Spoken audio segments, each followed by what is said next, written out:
To be more disciplined, stop these 4 bad habits. A lot of people think discipline is about what you do. Stay focused, tough it out, boost your willpower, be strong. I'd like to suggest an alternative. The best way to be more disciplined is to do less, not more. If you're doing something hard, trying to apply even more effort is likely to fail because you're already tired and spent. What if you took a totally different approach? What if you looked for things that were interfering with your ability to be more disciplined and focused on removing those?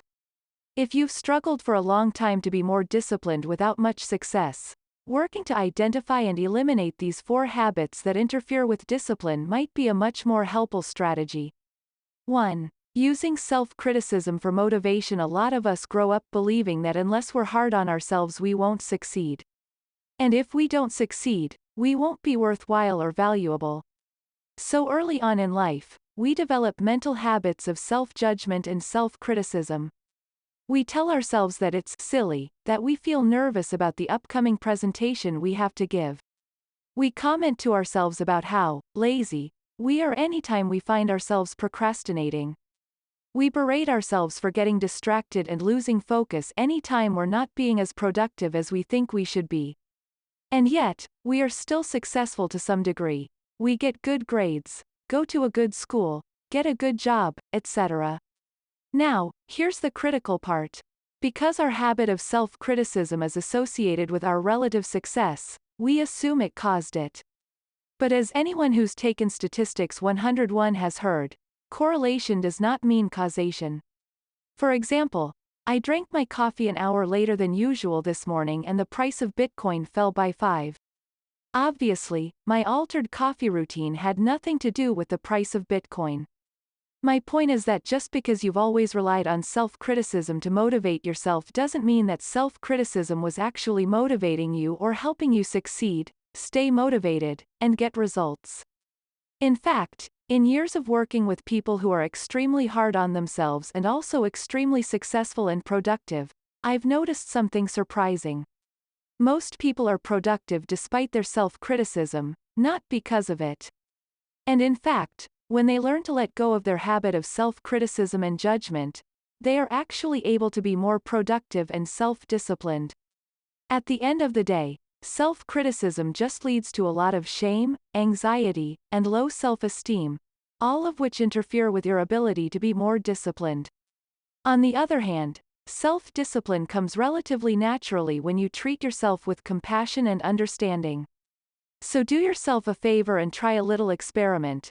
Whatever area you'd like to be more disciplined in, whether it's your diet, exercise regimen, personal growth goals, or work tasks, take a week and try to practice self-compassion rather than self-judgment and see what happens to your levels of discipline. After all, you can always go back to being mean to yourself. But suspect you won't want a smiley face. We are all failures, at least the best of us are. J. M. Barrie. 2. Coping with distractions. There's a strange tendency I've noticed among people who think they're not disciplined enough. They using coping as their primary approach to managing distractions. They look for ways to focus harder, get more willpower, resist temptation, etc. As if distractions were this totally inevitable force over which they had no control whatsoever. But here's the thing, while some distractions are inevitable and must be dealt with, a large percentage of distractions could simply be avoided in the first place.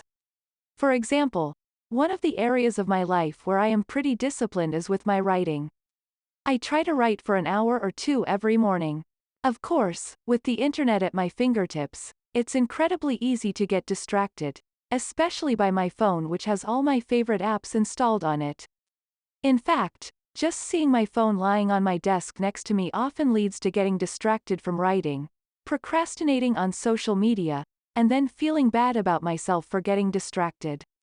And while I could try harder to resist the temptation of checking my phone during my writing time, you know what works way better? Not getting distracted by it in the first place. When I sit down to write, I either put my phone in my desk drawer or leave it in another room. I know that I simply don't have enough willpower to consistently resist the temptation to get distracted with my phone, so I remove it as a source of distraction in the first place. Similarly, I do my writing early in the morning before anyone else is at the office so that other people and events can't distract me. Every evening when I leave work, I close out all of my applications and browser tabs, so that the only thing that's open on my computer is my writing application. I keep my desk clean and remove all papers, books, notes, etc. because all of those are sources of distraction. Never try to cope with a distraction that could have been eliminated altogether. You can apply this principle to a lot of areas of discipline. Suppose you want to be more disciplined on your new diet. Don't rely on willpower to avoid eating ice cream each evening. Simply stop bringing ice cream into your house in the first place. If you want to stop watching so much TV at night so you can get to bed at a reasonable hour, get your TV out of your bedroom. Want to get serious about actually using that fancy treadmill you bought last year? Get rid of the TV in your living room. Move it to wherever the treadmill is, and only allow yourself to watch TV if you're using the treadmill. Now, I know some of these may sound a little intense. But how badly do you want to be more disciplined? If you've tried the coping with distractions approach for this long without much success, maybe it's time for a new approach. Instead of trying to change yourself, maybe you should try changing your environment? Focusing is about saying no. Steve Jobs. 3. Ignoring your curiosity. One of the saddest things I hear as a therapist is clients telling me stories about how their curiosity as a child was punished or discouraged. Of course, it's just sad imagining some curious little kid being told that their interests are dumb, or silly, or not important. But what's truly tragic is the lifetime effect this has on people's capacity to go after what they really want in life. If you look carefully at people who appear highly disciplined, focused, and able to consistently do things they set out to do, a common pattern that emerges is that they enjoy what they're doing. For example, if you look at people who manage to exercise consistently, day in and day out over years, what you'll usually see is that they've found a form of exercise that they really enjoy. This means that instead of having to push themselves to exercise with willpower and discipline, the exercise pulls them into it because it's intrinsically rewarding.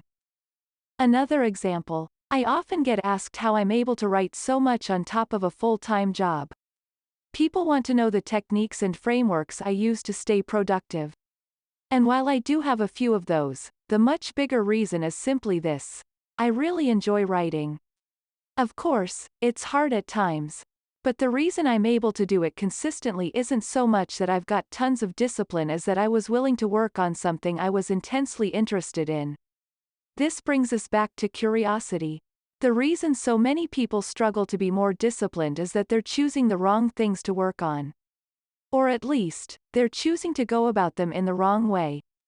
It's very hard to maintain any habit or routine if you don't have intrinsic motivation working for you, if you don't find the thing and process you're working toward rewarding in and of itself. The reason so many people choose to work on things that aren't intrinsically motivating is because they've been brainwashed into ignoring their own curiosity. Usually at some early age, they were discouraged from following their own interests and told to follow what other people thought was important or worthwhile. Ignoring your own curiosity is a setup for chronically low motivation and poor discipline. On the other hand, when you start to listen to and pursue the things you're genuinely curious about, you find things that are genuinely rewarding and enjoyable. And when you work on things that are truly rewarding and enjoyable to you, discipline and motivation take care of themselves. Study hard what interests you the most in the most undisciplined, irreverent and original manner possible. Richard Feynman. 4. Thinking too much about your goals. Let's say you want to learn to play the guitar.